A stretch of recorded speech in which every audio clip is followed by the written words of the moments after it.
The challenges facing our world are growing all the time. How do we build stronger economies with equal opportunities for all? How do we build a sustainable world for generations to come? How do we protect our cities and harness the power of technology for our common benefit? Humanity has always been good at forward thinking. We will make sense of the problems of tomorrow. Inequality, sustainability, urbanization, the gender gap, and the demographic time bomb.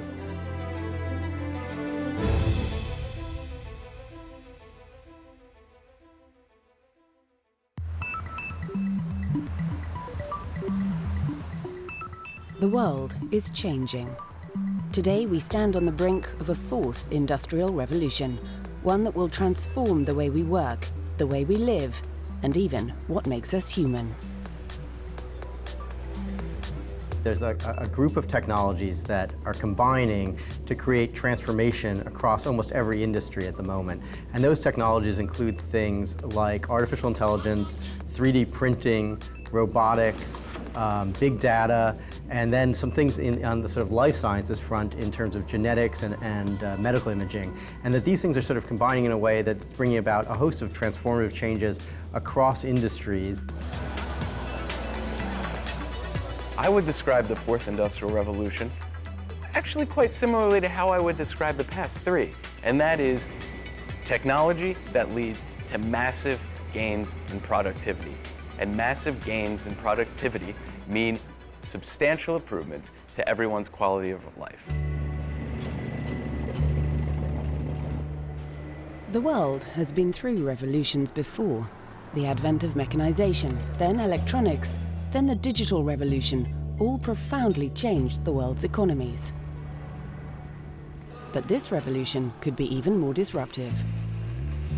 I think in previous revolutions, you could really talk about them as industrial revolutions. What was changing was how things were made, factories, industry, often heavy industry in particular.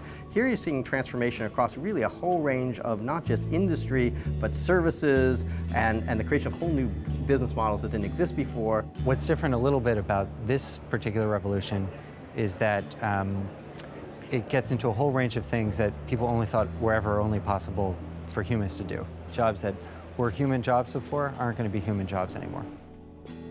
At the heart of this fourth revolution is artificial intelligence, the ability of machines to match and perhaps one day surpass the cognitive ability of their human creators.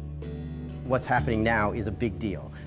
It is making a big difference in the way people live, the way people interact with each other. It is sort of obliterating distance. It is, in some cases, removing humans from tasks that we once thought were the sole province of the human mind. These analytic tasks that we thought only a human brain could do, we're suddenly finding that algorithms can do, that machines can do. These are early days in the brave new world of artificial intelligence, but the potential benefits are vast. What are some of the liberating benefits of artificial intelligence? There are actually a lot. If you think about something just like driverless cars, autonomous vehicles, which is one use of AI that people are talking about, that could have a really liberating impact on a lot of people's lives. If you think about older people who can no longer drive, they're very shut in their houses right now, very dependent on others for transportation. With driverless cars, they would be able to go about their daily life. And then you're seeing with big data that this may have a profound impact on drug development, that you'll find new pharmaceuticals being developed at a faster rate to cure diseases because the computers are essentially able to sort through the data and pick up connections that otherwise would be missed. For health in particular, the advantages of machine learning and data science are immense. Those have an incredible chance to address both very infrequent diseases and diseases which affect different parts of the population very differently. If we're going to cure cancer, it's probably going to come through data science. But there is potentially a darker side to this technological revolution, one which could profoundly change the world of work as we know it. A technological revolution will cost jobs. It'll cost jobs in the areas that see the biggest advancements first. A good example of that is feasible over the near term is truck driving. You have self-driving trucks. You don't need the 3.5 million truck drivers that you have right now in the US. What is key as part of this revolution, as productivity goes up, as the economy continues to evolve and new jobs are created, you need to make sure those displaced workers are given the skills to move into these new positions. That's what's key. Will all of them be? No. But I think the key point is you need to make sure if you've lost 3.5 million jobs in one sector, how do you create more than that in another sector? And I think in past industrial revolutions, that's what we've seen happen. And hopefully, and I think it will be what happens again. But what if this doesn't happen? Martin Ford is a software entrepreneur. He has peered into our future economy and sees a world where potentially hundreds of millions of skilled workers are out of a job. I would say that if you look far enough into the future, there is no job anywhere in our economy. There's nothing that anyone does that is completely safe, and that includes even artists and novelists and the kinds of jobs that you would imagine right now are completely beyond the scope of artificial intelligence. Millions and millions of those jobs are going to be lost, and it's unlikely that enough jobs are going to be created to absorb all of those workers.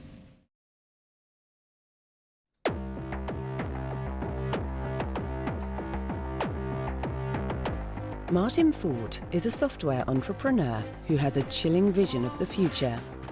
His best-selling books have put him at the forefront of a movement which worries about technology, the speed of its growth, and the immense potential it has to change the world. This is the fourth industrial revolution, the advent of machines powered by artificial intelligence, which have the potential to make redundant hundreds of millions of workers across the planet. It is a world which is nearly upon us, but which governments and businesses are only starting to comprehend. Well, the central idea in my latest book, The Rise of the Robots, is that over time, machines, computers, smart algorithms are increasingly going to substitute for human labor. I think that that's inevitable. Technology is eventually going to be able to do many of the things that people now do, and I think there's a good chance that that will result in unemployment. It's going to push people out of the labor force. Many people are going to find it impossible to adapt to that because they're not going to have capabilities that really exceed what machines can do. And that's, I think, going to be a genuine concern both for our society, of course, and ultimately for the economy too. Some of those machines are already with us. Well, there are already algorithms that can interpret things like body language and respond to some extent to emotion, that can determine your mood, for example, and so forth. And this has big implications. Imagine what that could mean, for example, for advertising. If an algorithm can determine exactly how you're feeling and then target advertisements at you based on that. Some of the language translation things that have been demonstrated are truly remarkable. Imagine if anyone in any country who speaks any language would now be able to do any job because we have perfect machine translation in real time between languages. So, that has real implications for the job market, obviously. We may already be starting to see the effect on the wider economy. In the first decade of this century, the net total number of jobs created in the United States was 0.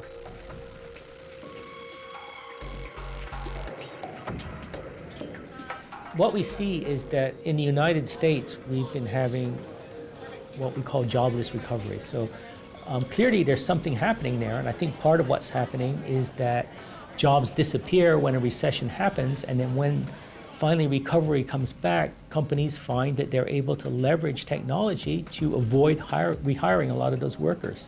And so it's taken longer and longer for the jobs to reappear. Throughout history, technology has always disrupted economies and societies. In the late 19th century, 50% of US workers were employed on farms.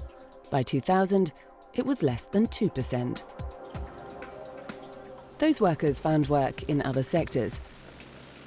But Martin thinks this time it's different. What transformed agriculture was a specific mechanical technology. Now we've got a technology that's really just ubiquitous. It's across the board. Artificial intelligence is something that's just scaling across our entire economy. It's not something that's impacting just one sector. is something that literally is everywhere. And as a result, it means that there isn't really going to be any safe haven for workers. What makes the new technology so ubiquitous is the development of a new virtual world, the world of big data. Well, big data essentially is the collection and use of just massive amounts of data. And in big corporations, for example, these companies are collecting all kinds of information about their customers, about their business operations, about the actual processes in industrial environments and factories, about the things that their employees are doing. All of this data essentially becomes a kind of feedstock for these smart algorithms.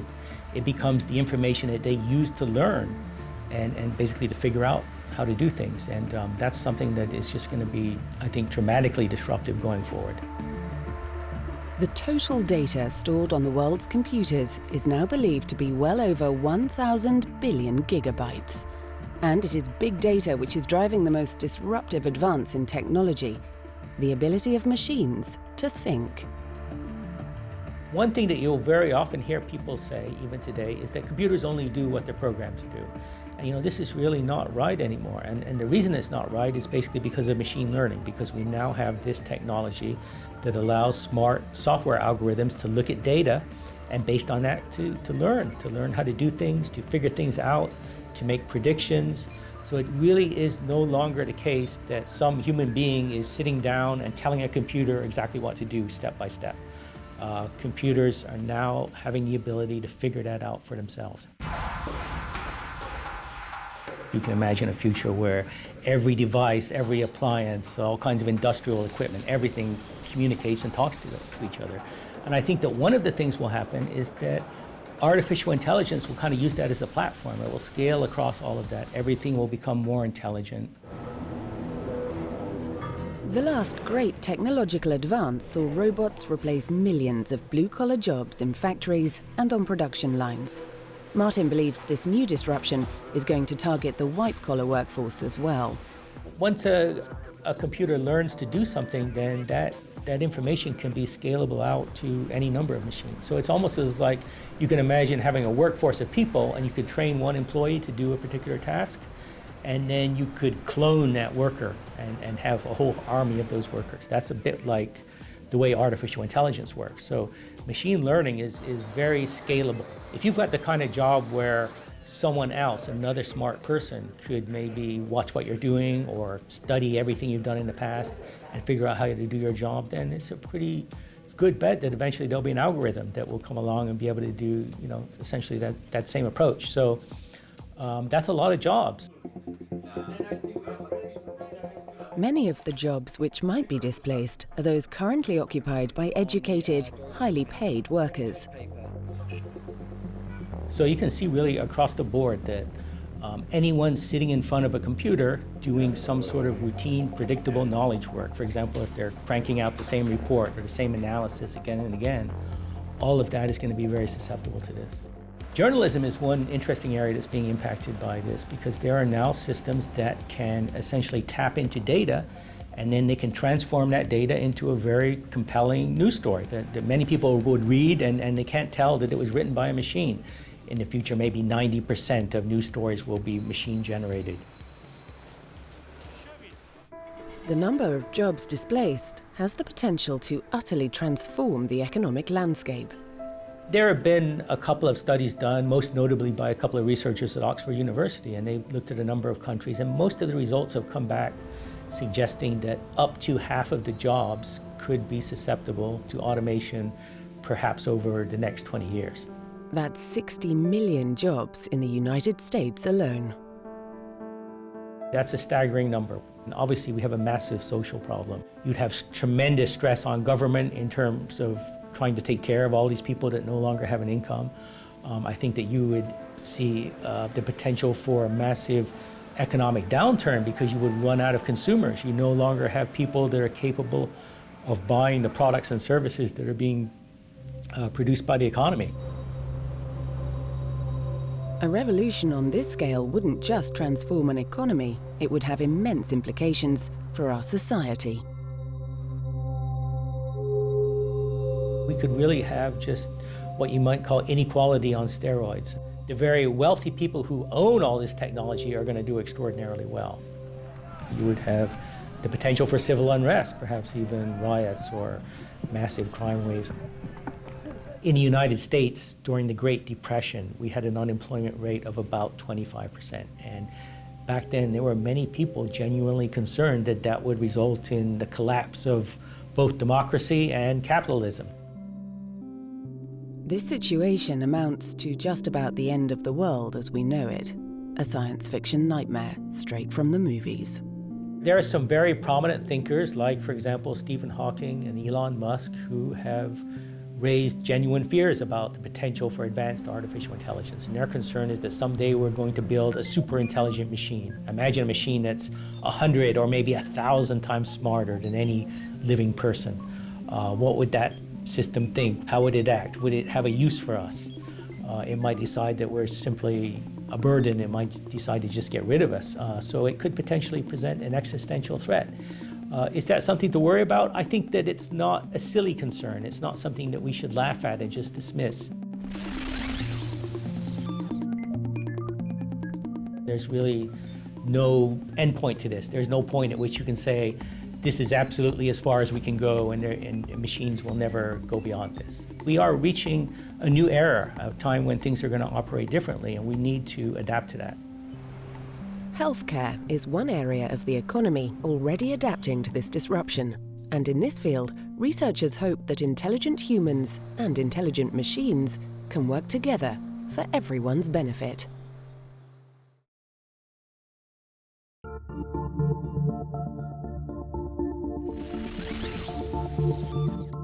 The fourth industrial revolution, the era of artificial intelligence, has arrived.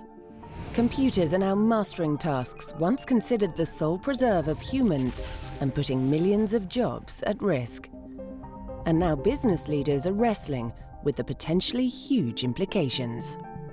In general, robots of one form or another are going to become much more omnipresent in our lives in a good way. They'll replace a lot of repetitive activities that people are currently doing. Robots will have a dramatic effect on the labor pool, lower the cost of products. People will start to realize that just about every manual task eventually will probably be done by a robot. Martin Ford's books have highlighted the threat to the job market, but even he sees areas where artificial intelligence could be beneficial. I do think that healthcare is actually one of the areas where the impact of artificial intelligence and robotics could be extraordinarily positive in the future. The burden on our economy is growing at a remarkable rate, especially in the United States. So if we can deploy more artificial intelligence and robotics there to make that more efficient, that'll be a great thing. Analysts expect the AI healthcare market to generate revenues of over $6 billion by 2021, 10 times its current total. Young companies like Hindsight in New Jersey and Enlytic in California are mining data to improve patient outcomes across a range of illnesses. And in New York, IBM researchers have developed Watson, an intelligent software system at the forefront of this revolution. It can understand somebody's personality type. It can look at email, for example, and tell you what is the tone of the email. What kind of messages are coming through, whether you intended them or not, right? It can look at, for example, a big encyclopedia and extract all the concepts and the relationship among those concepts. Watson operates in the world of big data, extracting knowledge from the billions of facts and figures floating through cyberspace. I look at the world from the point of view of, the amount of data that there is, and the amount of knowledge that is embedded or insights that's embedded in the data that we are not able to extract today, and therefore we are not able to make the right decisions. So the fourth industrial revolution to me is the ability to have a much better understanding of the world through all of the data, and therefore making better decisions for it.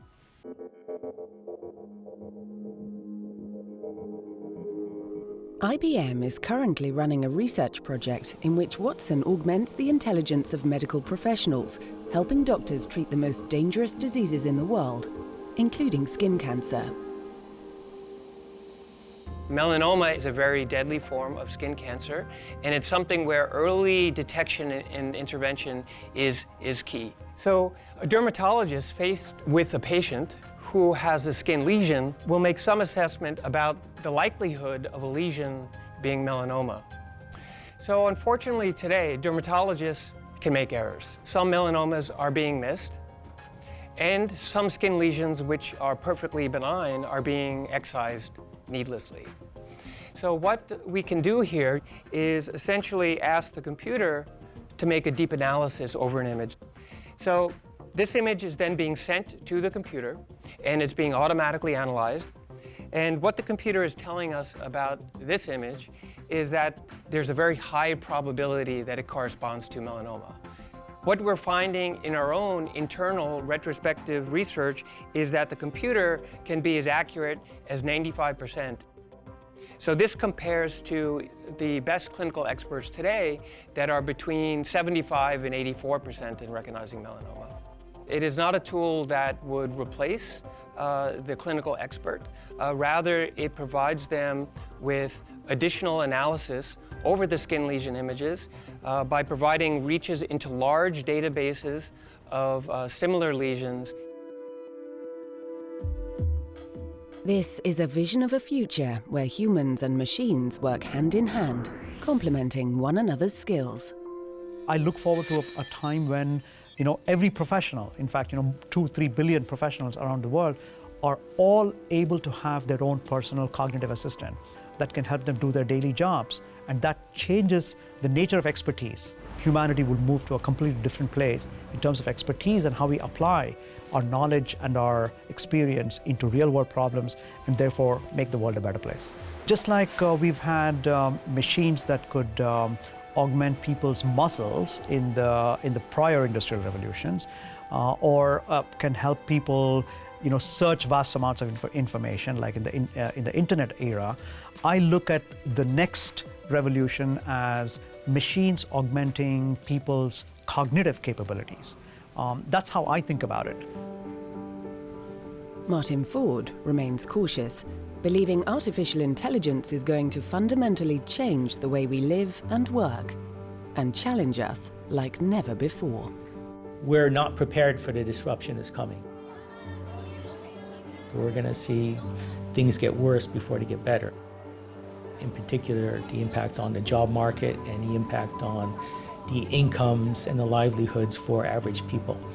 So, in the short term, things could be pretty difficult, but in the longer term, if we do adapt to this, then I think there are reasons to be really optimistic. I mean, you can imagine an almost utopian kind of future where no one has to do a job that's dangerous or that they really hate or that's really boring, where technology takes on more and more of that.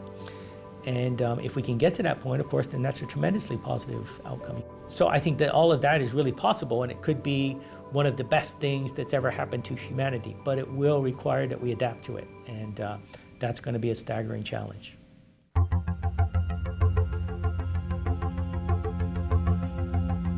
This is the age of the city. For the first time in human history, more people live in urban than rural settlements. The world's urban population is growing by 70 million people each year. 301 cities account for 50% of global GDP. This will rise to 66% by 2025. So if we don't get things right in our cities, then the consequences for humanity are profound. Cities are critically important to the global economy and to progress in the global economy. Cities can be sources of chaos as well as development. This dual personality of cities is what makes them so alluring and so vital. They can be dangerous places, but cities are where fortunes can be made. One of the primary factors driving urbanization is opportunity. You live on a farm and you're growing crops, you don't have a lot of opportunity. You see a bustling, growing city, your friends are moving there, they're getting jobs in offices, maybe jobs in a manufacturing center. There's restaurants, there's culture, there's life. This is attractive. This is attractive and something you want to be a part of. And everything is relative. You know, they'll have greater access to schools, greater access to healthcare, greater access to employment, and a much less vulnerable economic life.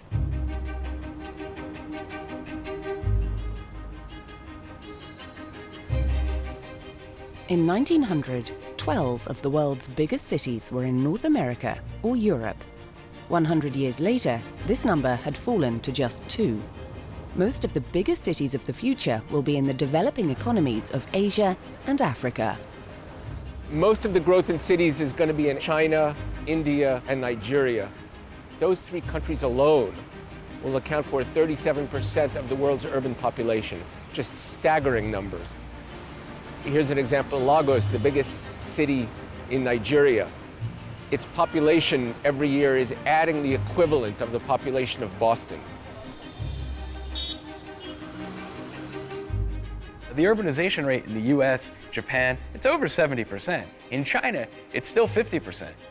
So China may have a lot of megacities, they may have a lot of larger cities, but those cities are either going to get bigger or there's going to be more of them. So I think that's going to be a trend. And I think a lot of emerging markets, especially those with large populations, are going to experience trends like that in the next 50 years. This incredible rate of growth makes the challenges of managing a large city even more difficult. The biggest risks facing cities are the same risks that challenge all of us. Politically, governance, climate change, economic inequality, productivity, economic growth, employment, education, transportation. Those issues that face cities are the same that face everyone, except in a much more concentrated way. One city battling with many of these problems is Rio de Janeiro in Brazil. Alessandra Orofino is on the front line trying to solve them. She believes the world's biggest cities are in danger of sinking under a tide of poverty, decrepit infrastructure, and citizens' apathy. And unless we do something about it, billions will suffer the consequences. The kind of urbanization that we have today can only go so far. If we do not change the way we design our cities, if we do not make cities change with us, we're going to have very serious limits to urbanization. Cities will become impossible to manage, impossible to live in, and just very miserable places to be.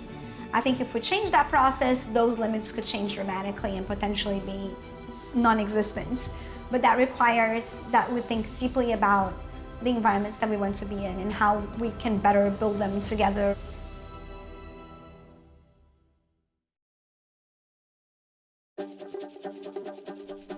Managing megacities is one of the great challenges facing the world. This is Rio de Janeiro, Brazil. Nearly 12 million people crowd into its metro area. It is beautiful and vibrant, but it also has its problems. Crime, inequality, and poverty. Alessandra Orofino is an urban activist and thinker who has lived and worked in megacities on 3 different continents. She has worked with the United Nations on its Sustainable Development Goals and founded the groundbreaking Meu Rio, an NGO that uses data gathered from citizens to raise campaigns and solve thorny issues posed by the rapid growth of the city. Meu Rio has 170,000 activists, and Alessandra hopes it can become a model for other rapidly growing cities around the globe. We build upon a rich tradition of neighborhood movements, not only in Brazil, but all over the world, and we try to sort of bring it to the 21st century in a way that makes sense for people. I was born in this city in Rio de Janeiro, and my family has a very sort of mixed background. My father comes from a neighborhood in Rio that was quite dangerous in the 90s, quite poor, or lower middle class, and my mom comes from a very wealthy background, one of the best neighborhoods in Rio. It taught me that this city can be amazing, but it can also be very rough and unequal, and that's not just a characteristic of this city. I think it's something that we are seeing increasingly in cities around the world. Rio de Janeiro is similar to many emerging megacities. Some neighborhoods are as wealthy as anywhere on the planet. Others remain impoverished and cut off. Bridging this gap will, Alessandra believes, have profound benefits for us all. Cities bring people closer together, and they have this intensity in them, this density in them. They're definitely the places where most innovation will naturally happen, because it's very hard to innovate when you're always talking to the same people and hearing the same thoughts. And cities are the exact contrary of that. They are natural hubs for innovation, natural hubs for economic growth, and they tend to be the engines of growth in most countries. But when this growth is rapid and unplanned, the results are gridlocked streets, poisoned air, and an infrastructure that simply cannot cope. Well, I come from a city that expanded too rapidly, for sure. How do you create sidewalks, sewage systems, schools, mobility systems to cater to a growing population? If that rapid urban expansion is happening in environments where inequality is paramount, the challenges are even bigger. In a megacity, one of the biggest challenges can be simply getting from A to B. Our mobility systems, in general, very few exceptions, suck. When you have a poor mobility system, you just preclude entire segments of the population from living the city, from actually accessing the opportunities and the beauties and the amazingness that cities have, right? Because it's very hard for them to get around. You also preclude the rich people in the city from getting to know other areas in the city, which can be incredibly exciting and a fulfilling experience in and of itself. So you're creating a city in which everyone is living in their own territory, which is terrible. At the forefront of these infrastructure problems are the city's poor. They can become physically cut off from the economic opportunities that living in a city provides. The poor pay the brunt of most things, and I think that includes rapid expansion of cities. The fact that in the developing world, 1/3 of the population is living in slums is something that none of us should accept as we grow and as we think about the planet in which we want to live. Slums are a result of rapid, unplanned expansion. Today, an estimated 863 million people live in slums. If the 104 million slum dwellers in India were a separate nation, they would be the 13th most populous country in the world. But slums are not always hopeless places. The poor are not just sitting waiting for the government to do something for them, they're creating their own urban environments. So if you go to a slum in Rio, you see that most of that infrastructure was built by the community itself over the years. So there is a level of do-it-yourself, a level of initiative that you see a lot more in poor neighborhoods than rich neighborhoods, precisely because the government wasn't there. This means slums must be handled delicately by urban planners. What do we do with areas that were developed by communities but lack infrastructure? Even if we're assuming goodwill in terms of how we handle them, even if the only thing that we want to do is provide those areas with good quality public services, there are choices that need to be made in terms of which pieces of that infrastructure do we leave, which pieces do we change, knowing that it was built by the people. If we don't handle that process in a way that is human and intelligent and actually aims at protecting the interests of the poor communities, we can end up with massive waves of dislocation and destroying an urban fabric and a social fabric that is so important and so vital. Here in Rio, we have a neighborhood called Santa Teresa, and in that neighborhood, we have a tram. It's a historical tram, it's beautiful. Most trams in Rio were destroyed earlier in the 20th century. In Santa Teresa, the neighbors organized and kept their tram. It's a point of pride for them. Santa Teresa was a forgotten neighborhood for a while. It became a lot poorer. And then in the past 5 to 6 years, it has been gentrifying really quickly. And the government decided to turn that tram, which is one of the very few remaining in the city, into a tourist attraction. But what the neighbors said at that point was, The only reason why this tram still exists, and it's vintage and kind of hipstery and amazing, it's because we organized and we kept it here. They created that value. They created the richness of that community. And we see that all over the world. Alessandra believes cities often ignore this creativity. The result is a democratic deficit which erodes faith in the city's government and alienates already vulnerable communities. Alessandra believes cities must take their citizens with them if they are to expand successfully. I think what we have definitely not gotten right is the process by which we involve citizens. I have not seen one case of a city that has really used the collective intelligence of its citizens and distributed power in a way that makes it actually possible for people to influence the way the city evolves. And when we get that right, I think we'll solve a lot of the other issues that we see. But for us to truly harness the power of our cities, we need to heal the divisions within them first. If we keep building unequal cities, cities that are not sustainable, and cities that are not very good to live in for most of their population, I don't think we can actually hope to be happy in these urban spaces. The worst case scenario for the global city of the future would be cities that do not have a soul and therefore become less and less attractive to entrepreneurs, to people who do want to create new economic activity, and that ultimately also become less wealthy. Across the ocean from Rio, another giant city is growing. Lagos is now the most economically important city in Africa, but its growing pains are excruciating and threatening the futures of 21 million people.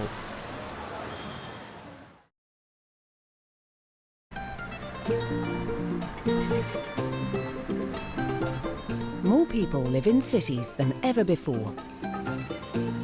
But many of the world's biggest cities are struggling to cope. Lagos, on Nigeria's Atlantic coast, is the largest city in the world without a city-wide rail system, meaning everyone has to travel by road. For workers like Abraham Cole, this means his daily commute takes over his life. What time did you wake up? This morning I woke up like 3 o'clock, 3:30.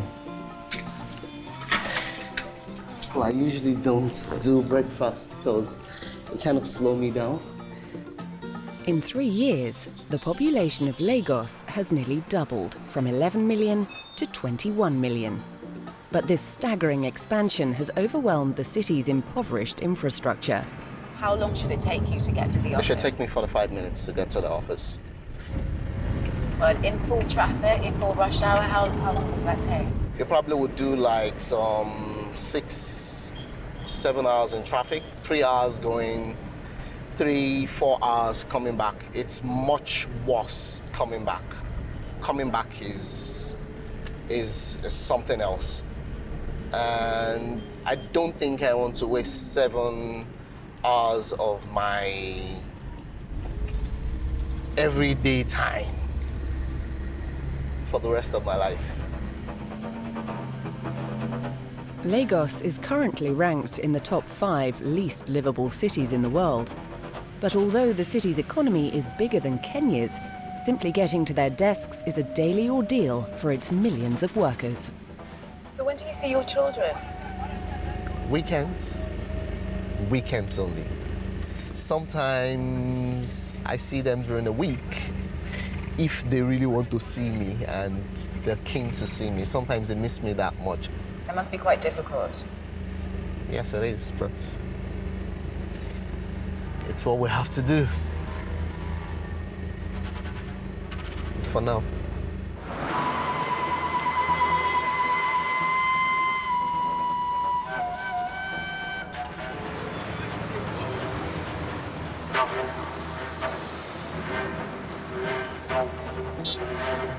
Like millions of Lagosian workers, Abraham's first act on getting to work in the morning is to take a nap. There we go. And welcome to my office. So what are you going to do now? I think I have, this is quite early, this is 7:10. So I'll take a nap for like 30 minutes and get ready for work. 2,000 people migrate permanently to Lagos every day, straining the city's infrastructure further and expanding the city from the land to the sea. The result is slums like Makoko, a floating settlement on the city's lagoon.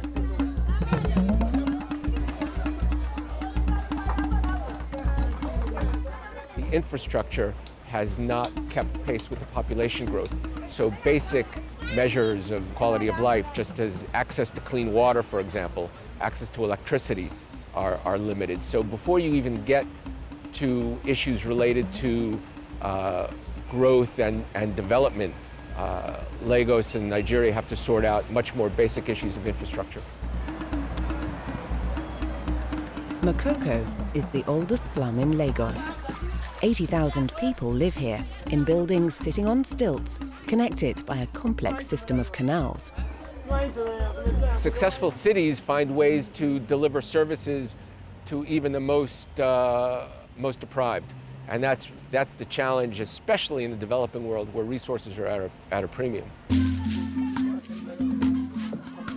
In Makoko, residents have developed their own infrastructure, including fresh water and electricity. And this 3-story floating school, which doubles as a community centre, is the latest addition to this unique environment. The school was completed in 2013. It is cheap and easy to build. Its designers hope it will become a template for future buildings in Makoko.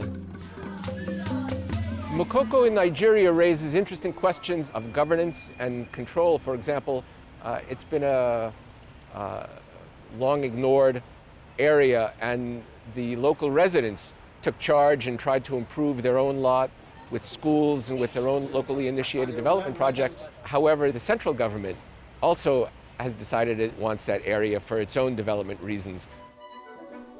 Only a few kilometers away lies an alternative vision of how Lagos might develop. Not a grassroots community vision, but a grand project of incredible scale. EkoAtlantic. Well, where we are standing, we are in the alignment of the financial district, what we call Eco Boulevard, or some people call it our Fifth Avenue. This is where all the major financial institutions will establish their headquarters and offices. EkoAtlantic is a multi-billion-dollar residential and business district built on 10 square kilometers of reclaimed land. It is, in effect, a new city, or it will be soon. Its backers hope 250,000 people will one day live here, with 150,000 workers commuting from the old city across the water. When we initially started to conceive EkoAtlantic, obviously we looked at Canary Wharf in London. We looked at Dubai, and if you look at the heart of London, heart of Paris, heart of New York, obviously the vast majority of the residents are wealthy people. I couldn't afford to live in the heart of London. But in creating the residence for these people, you're also creating job opportunities. And it is the norm here in Nigeria that when you create a residential apartment, you also create quarters for the domestic staff working for that family. You have to take it into context that this is a city development. This is not a low-income settlement. It's a business centre primarily. This is the future for the commercial development of Lagos. There's no doubt about it. Dafydd hopes the first residential units will be open by the end of 2016, with the infrastructure of the whole site in place by 2022.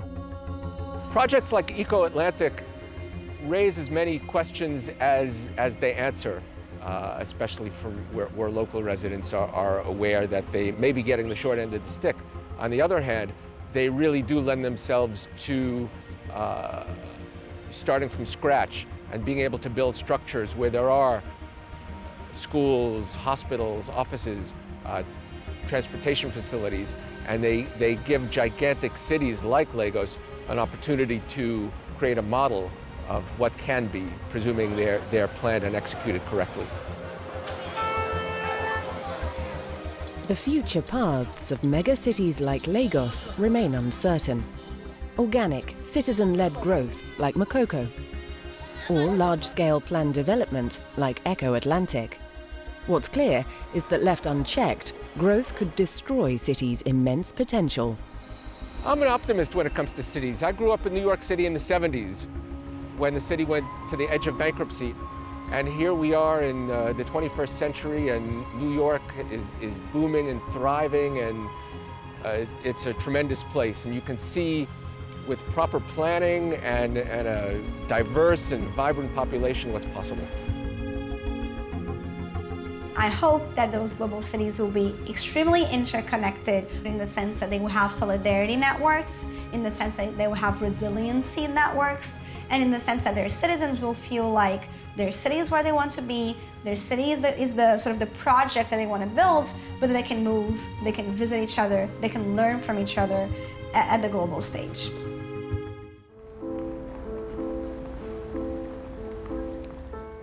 The world of work is still dominated by men. In the Middle East and North Africa, only 25% of women are economically active. Globally, 3/4 of unpaid work is done by women. And even in North American companies, 25% of female employees feel their gender has held them back. If women are half the people, they should have, a fair shot for all of our benefit at contributing to the economy in a way that is really much more equal with men than maybe what we've seen in the past. Of the biggest companies in the world, only about 5% are run by women. On corporate boards, less than 20% of the decision makers at the corporate board table are women right now. In the US Congress, only about 20% of the elected officials in both the Senate and the House are women. Women earn about 79 cents on the male dollar. So there's all kinds of ways in which women don't have parity in the world in which we live.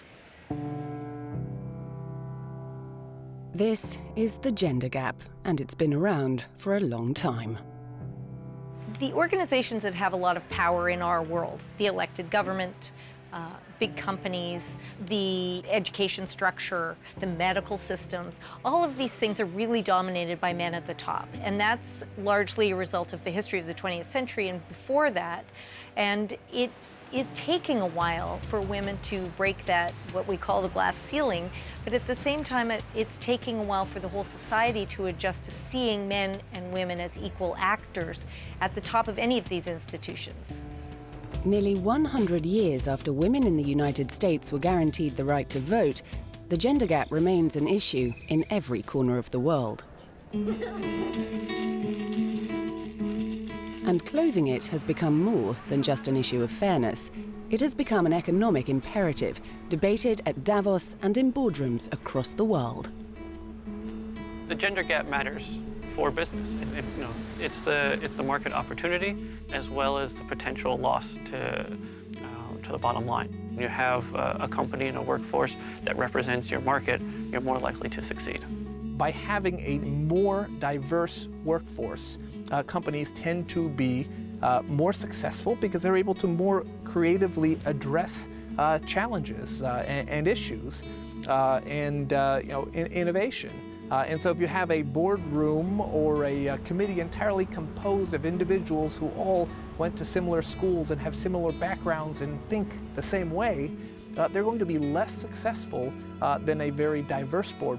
In a study that came out last fall from McKinsey, they found in looking at a big global number of companies and looking at economies around the world that in fact equalizing women's economic contribution by 2025 would add $26 trillion to the global economy.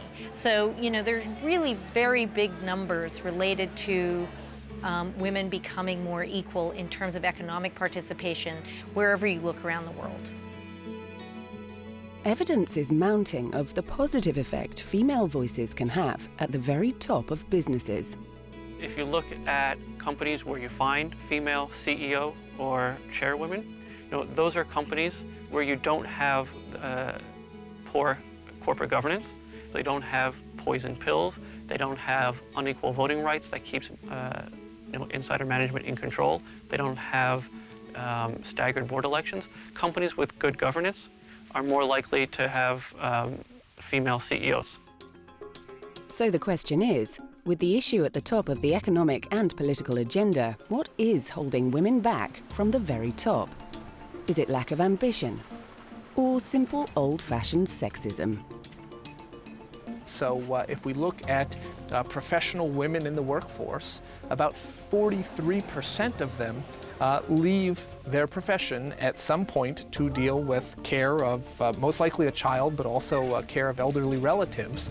It's very difficult to re-enter your profession at the same level as your male peers who have been present for those last 10 years. This explanation rings true for former senior State Department official Anne-Marie Slaughter. She believes that what is holding women back is the structure of our workplaces and societies. And if we don't do something about it, then our corporations and governments will continue to underperform. There's no global issue that would not be helped by advancing women or achieving equality. We want a world in which every human being, boys and girls, has the right and the ability to live up to his or her God-given potential. And what we have is a world in which far more men have that ability than women do.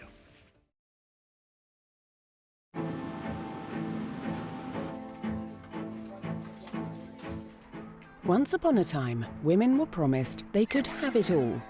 But something is holding women back from gaining and retaining the very highest positions in business and government. Anne-Marie Slaughter has reached these heights in her career.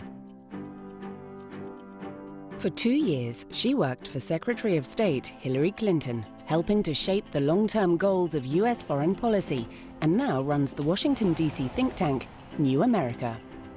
But it was a 2012 article in The Atlantic, which she subsequently turned into a critically acclaimed book, which cemented her reputation as one of the most intriguing and thoughtful commentators on the question of women in power. The feminist movement is about equality. It's about women being able to have what men have always had, which is to be fulfilled in a job, to be powerful if that's what you want, to do important work or work that is meaningful to you, and have a family too. And I still believe that women and men can do that. I think there's nothing that stops us in principle from doing that. But what I now say is we have to make really big changes still if we're going to get there. Because as work is currently structured, as we think about careers currently structured, far too many people do have to make a choice. And far too many of those people are women. This was a choice which Anne-Marie Slaughter had to confront herself. Work in the State Department at a high level is work that depends on the state of the world. And the world is unpredictable by definition, and there's always too much work to do. If there's a revolution in Egypt, you can't say, hold that, I'll be back on Monday. You have to be there when it happens. So I definitely worked pretty much very long hours for 2 years. When I went to the State Department, my family understood that they were going to sacrifice so that I could do something I really wanted. They stayed in Princeton. I worked in Washington. I left home at 5 a.m. on Monday mornings, and I came back late on Fridays. And that was difficult, but I understood that that was what it took to do this job. My oldest son was entering adolescence when I left, and he had a very stormy period. So much so that he started making really quite bad choices. A number of times I would just jump on a train and go home, in the middle of the day, and Secretary Clinton was incredibly understanding. But after 2 years, we realized that it really was a choice between putting all our energy into helping him get back on track with real important life consequences, or getting promoted in a career that I loved. The decision to quit her dream job and leave Washington didn't just affect Anne-Marie's career. It challenged the feminist credo by which she had lived her life. I saw the world differently. I realized that I had been telling women for decades, young students whom I taught, you can make it work. You just have to, work hard and you can make it work. And I couldn't make it work. And if I couldn't make it work, with all the advantages in the world, I had money, I had a husband who was a lead parent, I had every possible way to make it work. Well, then there are places where we simply have to make choices. That was an epiphany. Anne-Marie's decision to put caring for her family before advancing her career saw her accused of betraying feminism. When I wrote my Atlantic article, I got a great deal of criticism from women of my generation or older who were feminist women I admire, but who very much worried that I was setting the movement back. If I told people I'd come back because I wanted to be with my family, I got a reaction that essentially told me, among many people and many women, that they saw me a little differently than they had before, that I wasn't really a player, that I wasn't as motivated or ambitious as they thought I'd been, kind of disappointed. Anne-Marie's experience sparked a debate about whether women can have it all. Facebook COO Sheryl Sandberg had suggested that, in order to get ahead, women needed to be more assertive in the workplace in the face of male power. They need to lean in more. I admire Sheryl Sandberg, and I admire what Lean In has done. I've seen it as somebody who runs an organization. I have seen young women come in and ask me for raises, and I know that they've just read Lean In. They're doing it. They're pushing themselves forward in exactly the way that Sheryl Sandberg recommends, and many women advocate. And I agree with all of that. I think it is a debate about where to put the priority. Anne-Marie believes the problem lies deeper, not just in women's individual behavior, but in the way business and society is structured to make it almost impossible for women to have a career and to care for a family at the same time. That's a full-time job, and somebody has to do it. And women have traditionally done it, so women are still expected to do it. So what you're doing is asking people who are holding 2 full-time jobs to compete with people who are holding only 1. So if a woman is the primary caregiver for her children or for her parents and a full-time breadwinner, she's competing with people who are doing only 1 of those. That's like running a race and having half the people put a pack of rocks on their back and wondering why they don't advance to the finish line at the same pace. Instead of saying, well, that's something that women should still do while they're also working, we need to say parents should have the time and the space to be able to care for their children and also work. But that requires a much bigger shift in thinking.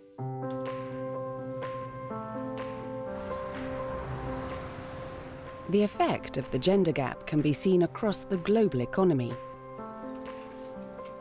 Rates of prime-age employment for women have been falling in the United States for nearly 2 decades. In 2014, just 70% of women aged 25 to 54 were in work. The comparable figure is higher in Scandinavian countries, and these are the countries where the gender gap is at its narrowest. The countries that have gone the farthest toward real equality are the Nordic countries, Denmark and Sweden and Finland and Norway. What they understand is both that you have to recognize that raising children is a social and economic investment, and their governments say we're going to invest in maternity leave and paternity leave. And the paternity leave is particularly important because they create incentives for men to take not a week, not 2 weeks, but up to 6 months. And they do that in part by giving 1 month or sometimes 2 months as a kind of use it or lose it. So the man's an idiot if he doesn't take the month to be with his children, when if he doesn't do that, he loses that leave, right? That's crazy. If sharing the burden of care of children and of parents is key to closing the gender gap, then that suggests accepting the traditional roles of men and women are a thing of the past. you have to be accustomed to seeing men as the primary caregivers of young children. And men have to understand that they're just as good as women at this. And even more important, or equally important in many ways, as a Finnish CEO said to me, the head of a big Finnish company, he said, now when someone comes, a young man who hasn't taken their paternity leave, I wonder about their character. And that's where we have to go. And in Scandinavia, that's where they're heading. The Nordic nations are pioneering a new approach to work and parenthood, and narrowing the gender gap in the process.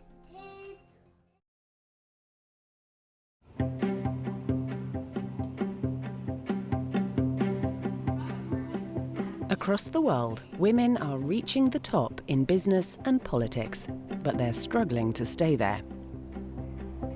I call myself an impatient optimist. I'm impatient because the world is getting better for women, but it's not getting better quickly enough. And we need to do a lot to move that forward. And I would love to tell you that because I'm a female CEO, I've changed the fabric of the diversity makeup of my own company and I'm leading by example. But the reality is that we're challenged in terms of female representation. It's not getting better.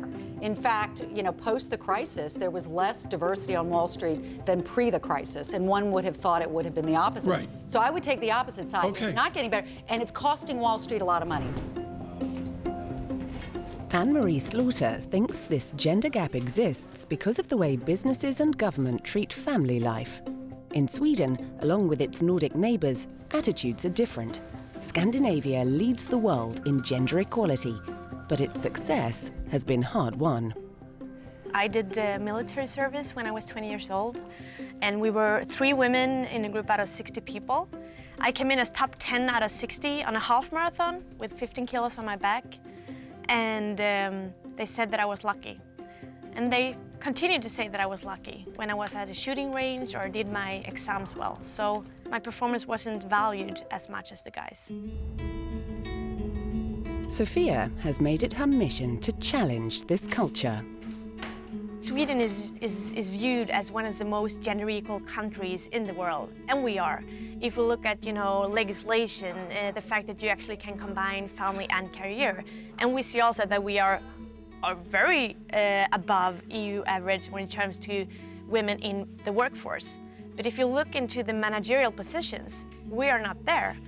We drop out, and we are actually below the EU average. I think the EU's average is 27% female managers, and in Sweden we are 23%. Sophia's job is to help smash the glass ceiling in the Swedish private sector. We are working with companies that were constructed 100 years ago. So when they did recruitment, when they communicated, when they gave feedback, when they interacted with their clients, they did that in one certain way. And they still do it, but the world has changed. So the glass ceiling is basically old norms, old culture. So you have to change the culture to get rid of the glass ceiling. 80% of the global consumers are women today, and they are powerful. They have more money than before. 64% of the university graduates are women. So the future is female. If you don't know how to predict their needs, you will not be here. While Sophia tackles business culture, Swedish family life is already moving towards parity between men and women. Sophia splits the care of her 2 children equally with her husband Harry, who also has his own demanding career. For me, as a CEO of another company, I work hard, I get up early, but I'm also totally focused from 5 till 8 on the kids. We split 50-50 with the kids when they were small and before kindergarten. And this gives me the best of 2 worlds. I work hard, I have a fulfilling job, but I also get to really know my kids.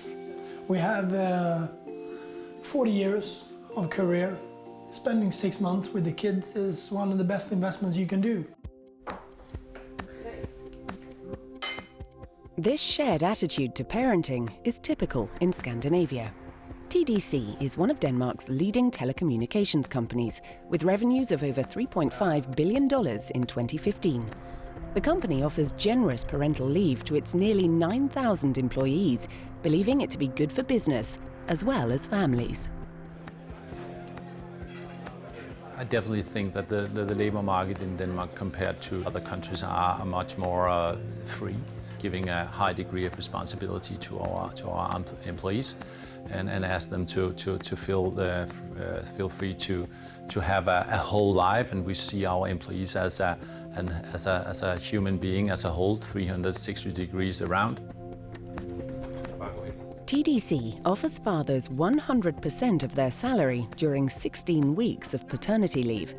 Like Sophia's work in Sweden, the aim is to change the culture around work and families.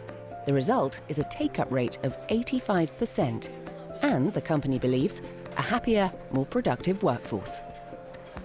There's no doubt that we have seen increased productivity levels for our employees. Of course, we can attract more competent people because we have a more balanced focus for the job between your private life and your work life. That's for sure. Senior manager Peter Jespersen is a veteran of paternity leave. He's able to split care of their 3 children with his wife Christine, who then feels the benefit in her own career. Peter is allowed to spend 4 weeks with me at home right after the baby is born. And then when I go back to work, he has the first couple of months, he stays at home with the kids, which enables me to start working without having any duties at home, which then I can focus on work.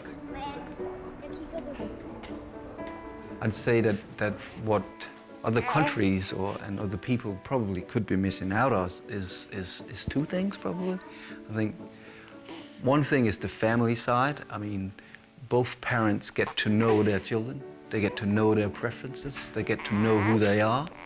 And I think on the work environment, the workplace, I think there's numerous studies that shows that equality, if you promote equality, being both having women in top positions, women in managers' jobs, and women in the workplace in general, you will be more successful. So as a society as a whole. Moves towards gender equality in Scandinavia have not happened by accident. They're the result of a deliberate, long-running strategy. I think it's critical to how we live now and how we go forward, that the gender gap and broader issues of diversity are part of the conversation. And that is really because of the way the world is changing. The gender gap is part of it, and it's not going anywhere, so it's important for us to talk about it. I want my daughter to grow up in a world where she can be anything. So I think it's about, breaking norms and enable both men and women to be who they are. Gender equality is a huge piece of cultivating and harnessing human talent. And that's the way to think about it, that we need all the talent we can find because we have enormous problems, because we need economic growth, because we need innovation, because we need to save the planet. We need human ingenuity, creativity, intelligence, and half of that talent is in women.